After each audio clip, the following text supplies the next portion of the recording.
Hello everybody.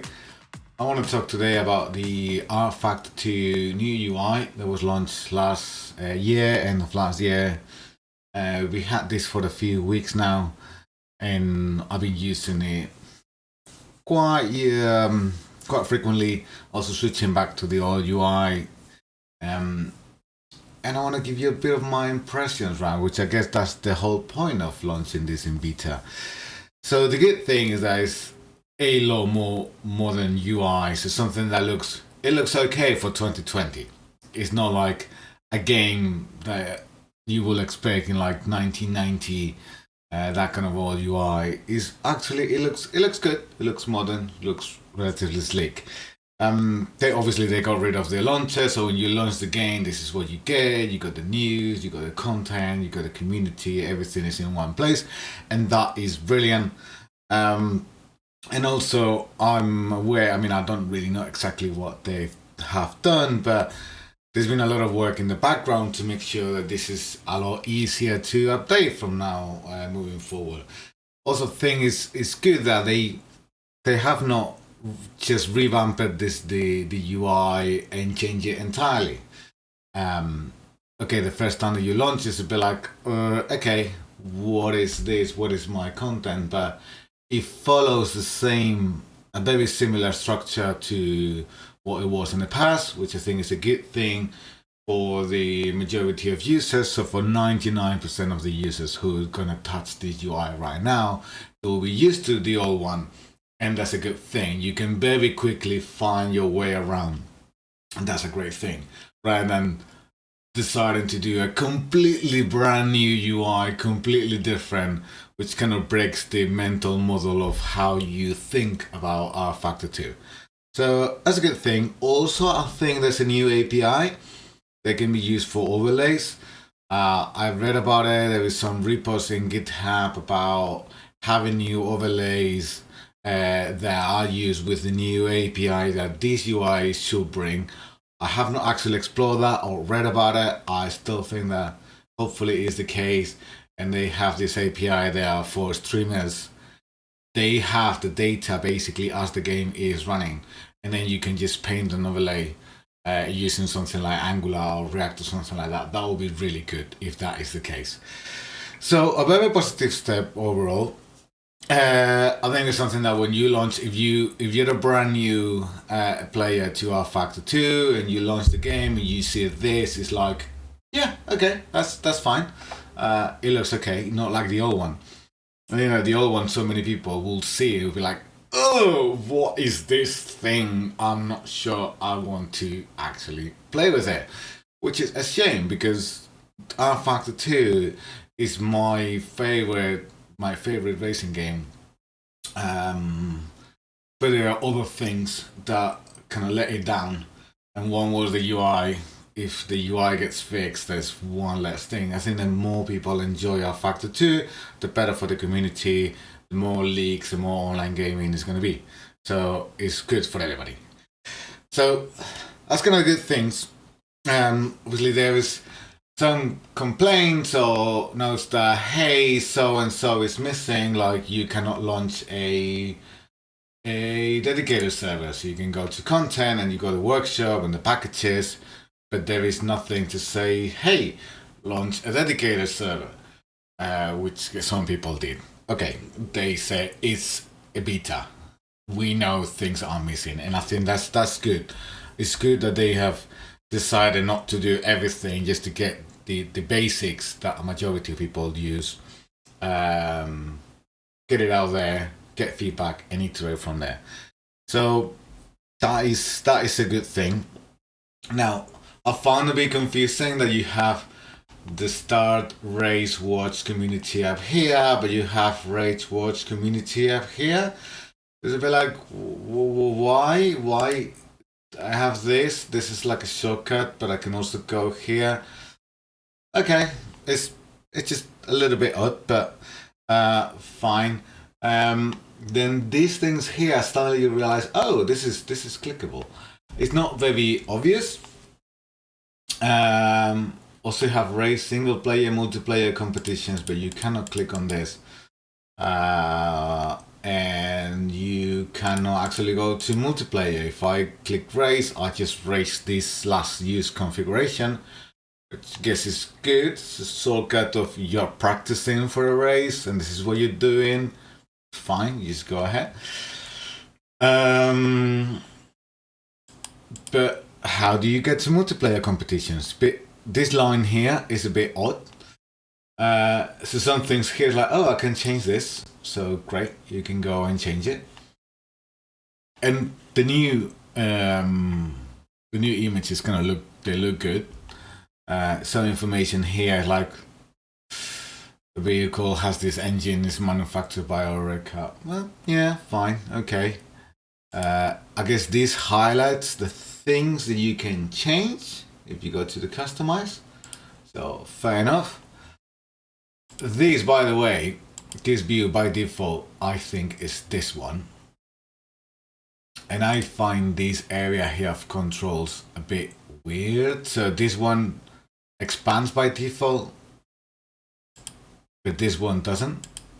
I have to click, but that's on hover. That is a bit weird. Actually, this is the default, which was a bit like, yeah, it looks great. Don't get me wrong. We're like, oh wow, great. Although majority of the content that you may have downloaded from the workshop does not have an image, so it suddenly looks quite disappointing. Loads of, let's go to there. Loads of question marks, and it's a bit like, okay. All my content is just question marks with question marks, and it's a bit of a UI that looks stunning when you have a good image, but I wonder whether this is the best kind of approach for a mouse. I don't know how many people of you actually use a gamepad. It's a very gamepad-y kind of left and right kind of thing, where maybe it's just because I'm used to rFactor 2. This is what I'm not used to it. I don't know. But yeah, I find it a bit weird that this is a drop down that opens on hover and this opens on click, although yeah, this is more like a one-off change against this, which is maybe more like common, you go back and change. A bit odd. And this here, you may have not noticed, but I've clicked. There's absolutely no indication of where my cursor is, or that I can actually start. Oh, I can type, but I didn't know that because there is absolutely not change. No, there's not focus, so you don't really know. You're like, oh, I click in here. Oh, maybe this doesn't work. So that's a kind of obvious thing that is missing. That when you click on a box, it should highlight the box the same way that when I hover. Has a very, very subtle effect. I will expect this to be a little bit, have a bit more contrast, but okay, fair enough. You can see it's very nuanced, but you can notice how this changes color, but here, nothing happens. That's not good. So if we go back, then, oh, I'm in race, but I wasn't start. But I suddenly back in race, so I was expecting to go back here. But instead, I went back to here. And that's one of the maybe most annoying things, that as you start changing tracks or cars, you always go back here, and the default is a multiplayer. So you're working on single player. Maybe you are doing some practice for a race, or maybe you want to do some race with the offline with the AI, and you go like, okay, what I'm gonna do? Well, I'm gonna try, don't know, maybe Singapore. Okay, I'm gonna go to VAR. Great, and I'm like, do I click back here? Will I select that? Let's select. And you're loading the servers. It's like, but I wasn't single player. Why am I back in multiplayer? So you have to go back to single player. And yeah, going back just went back. That makes sense. So I again select VAR and loading my favorite servers again. So okay, let's do that. And now actually I don't want this. I want a different car. So I'm gonna go to cars and I don't know, I'm gonna select the this is so confusing. So I have brands. What is done? Audi. Standard all dive planes position lights on. This does not belong to that information is for the Oreca. I don't think the BMW has all dive planes. So I have to select and then I go back, but and I click back and multiplayer loading again. So that is really annoying. So that's one of the things that going back to multiplayer and having to always wait for your favorite service to load when I'm actually working with a single player is really annoying. I already mentioned the default list view of the tracks and cars. As you saw here, it's a bit weird when you go to all cars. It kind of expands one. And it opens here in the middle, this area here. So if I click on Brabant, it will open this. But I'm actually have the configuration is from the car that I have previously selected. So it's a bit weird because I have to click select to select the Brabant, but I have already clicked it. So why do I have to go through this step? Why do I have to click again, select to go to this step? I found it a bit confusing, and then I select the Bentley and I'm here with the car in the middle surrounded by cars left and right. This selection screen is not very clear.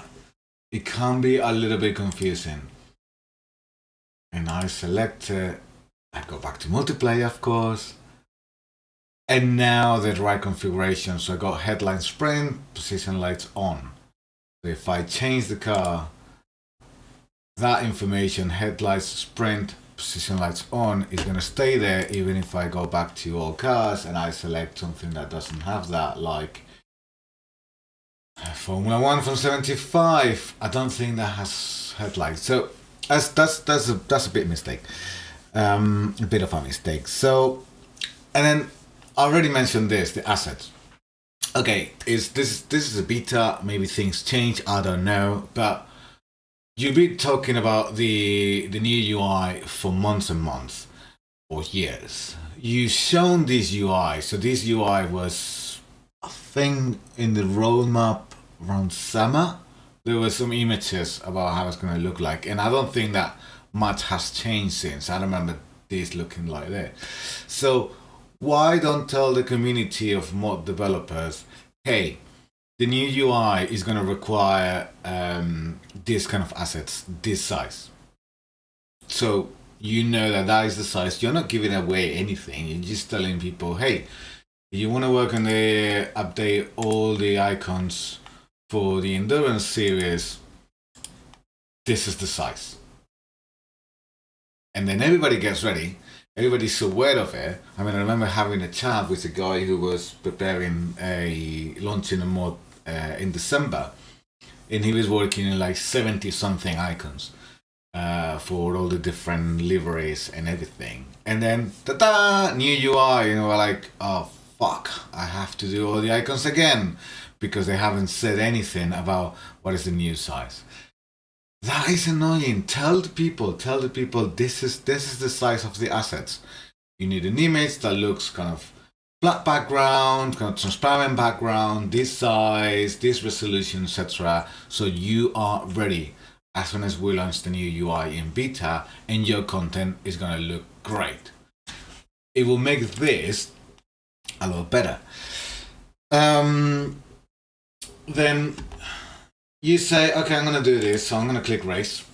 I kind of miss the good ones, the good tracks of the past where you had a really good image of the track. I miss that. It's true that many were pretty shit, to be honest. Cool, so here we are. I guess one of the parts where you're gonna spend most of your time, which is kind of the race screen.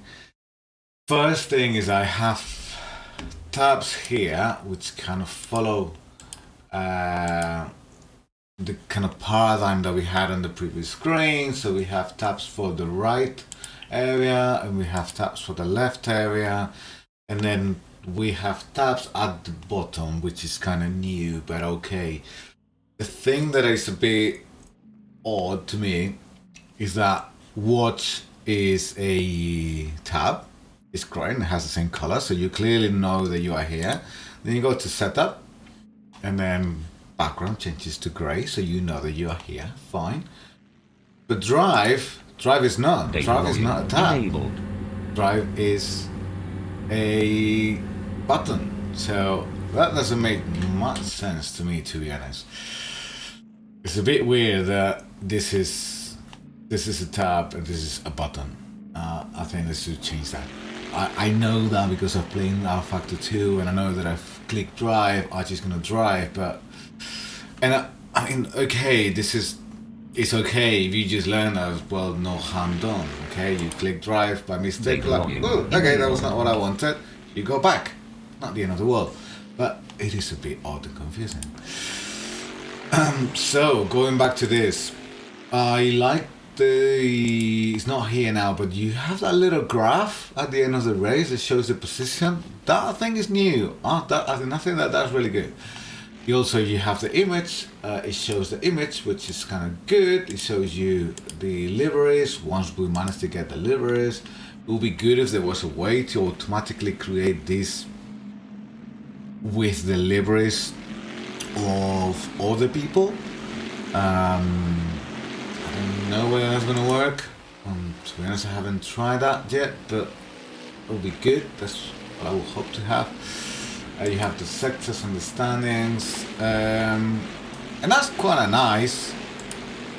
You got like, oh, and that's one of the things in this new UI. That some bits are a bit hidden, a bit difficult to find. So like, oh, I can click this. Why do I want to click this? Oh, because I want to maximize or minimize. But you have plenty of space, so why would you actually spend any time developing this? Just choose one that is good. You have plenty of space, and don't do that. Then the camera, okay, is fine, and you can always go full screen. And yeah, some people were complaining about, oh, you move a bit the mouse and oh, that appears, which is not good if you are doing streaming. And they say, yeah, noted, that's good. And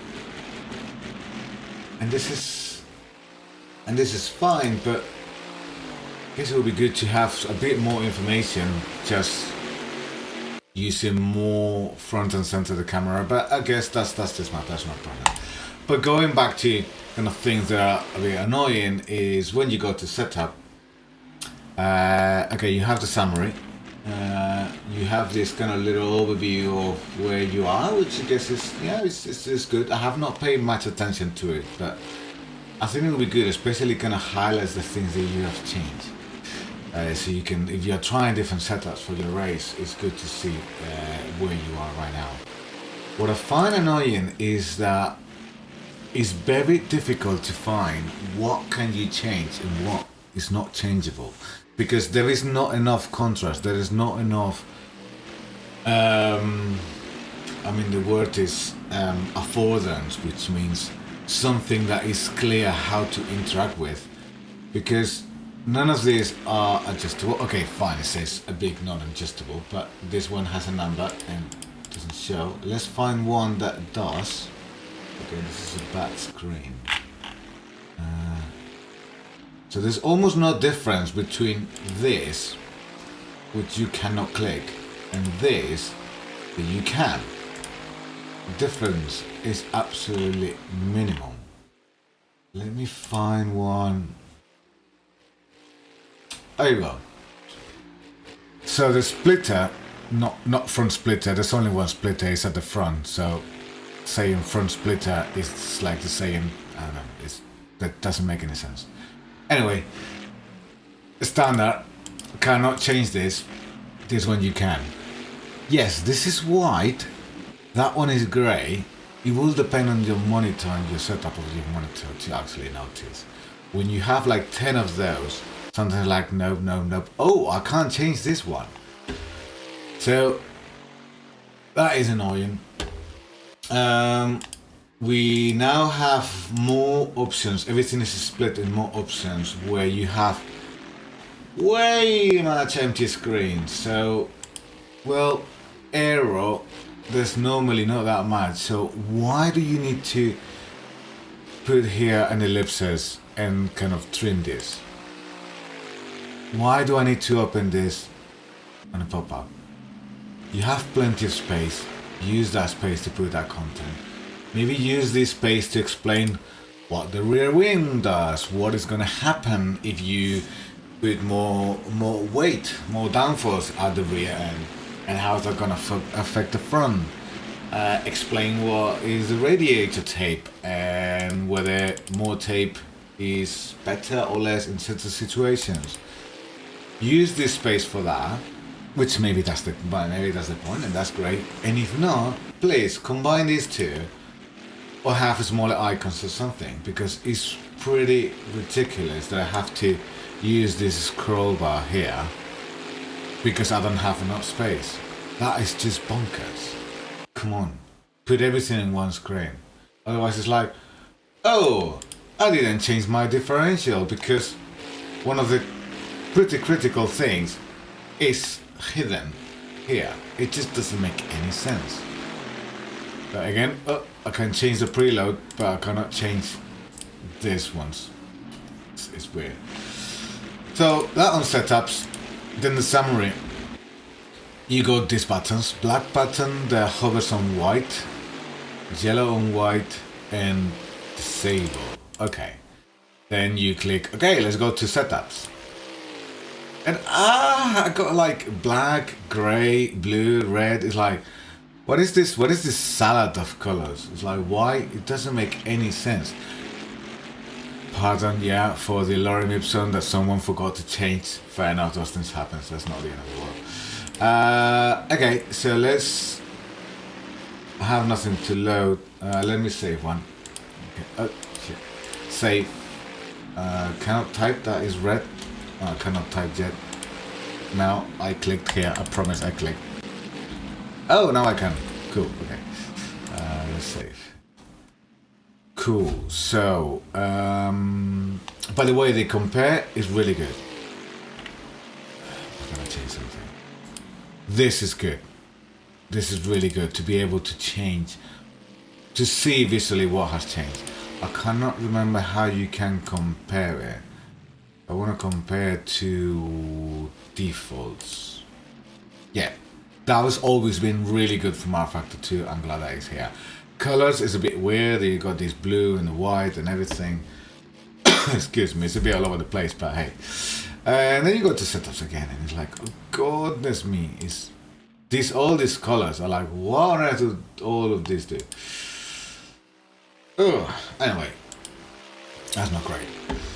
And then you're like, cool. So I've done my practice. Maybe I'm maybe going to qualify, and I don't want to carry on. And you're like, how do I move to the next season? Next session.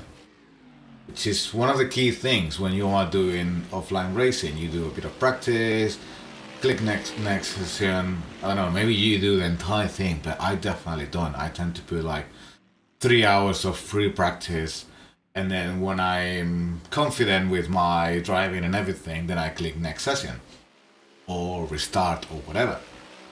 But now it's here on this kind of Windows account protection icon, which is like, don't do this, don't touch on this, don't. And this is where you have the list of AI drivers to boot an eye and add. This doesn't seem to make much sense. This next session, restart weekend, etc. is quite important. I'm a bit confused onto why certain contents. I don't know what alerts are. Maybe there's a new thing that comes in, same from verse control, but anyway. I'm a bit confused that that next session is hidden here and is not a big button here like next session.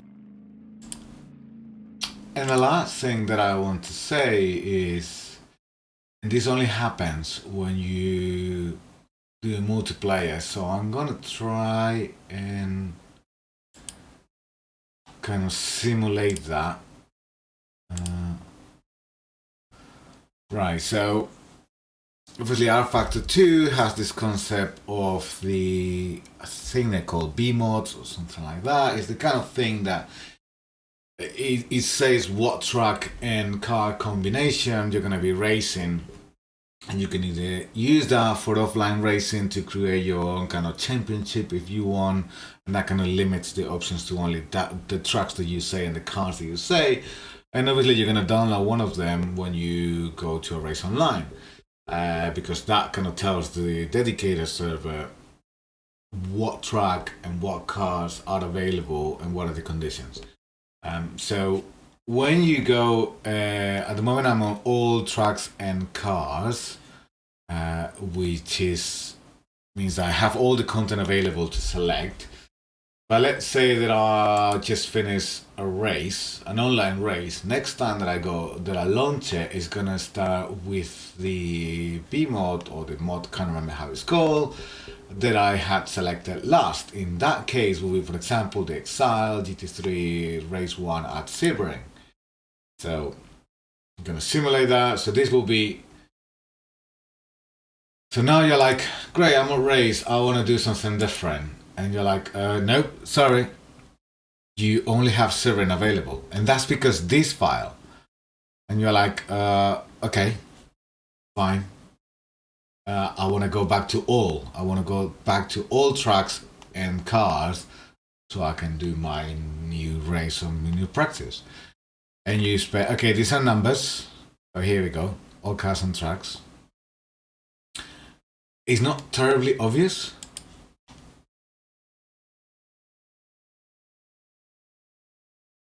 How to do that.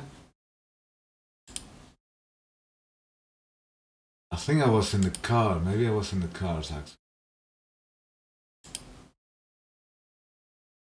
I think I was here. I click here and they all look the same. It's not terribly obvious how to go back to all cars and tracks. And I guess that now that I've done it once, it's a little bit easier.